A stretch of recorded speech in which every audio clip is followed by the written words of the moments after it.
কিরে, পড়ে এসেছিস ফিজিক্সের সব সূত্রগুলো? হ্যাঁ স্যার। পাস্কেলের সূত্রগুলো বল।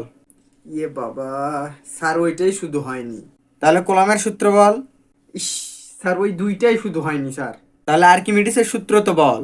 স্যার সত্যি কথা বলছি স্যার, এই তিনটাই শুধু হয়নি স্যার। আরে তাহলে কি হয়েছে তোর? তুই নিজে প্রশ্ন করে নিজেই উত্তর দে।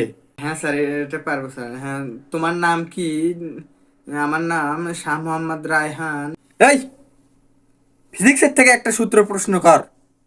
আচ্ছা স্যার, ফিজিক্সের ফিজিক্সের প্রশ্ন হলো, নিউটন যে মধ্যাকর্ষ শক্তি আবিষ্কার করেছিল, নিউটনের মাথায় কোন ফল পড়েছিল? উত্তর হবে আপেল। চুপ। আপেলই হবে স্যার, ওটা আমি জানি স্যার। আরে, আপেলই পড়েছিল স্যার, আমি জানি স্যার, জানি আপেলই হবে ওটা। নিউটনের গতির সূত্র থেকে যে কোনো তিনটে প্রশ্ন কর আর উত্তর বল। হ্যাঁ স্যার, এটা আমি জানি স্যার। প্রশ্ন হলো, নিউটনের প্রথম গতিসূত্র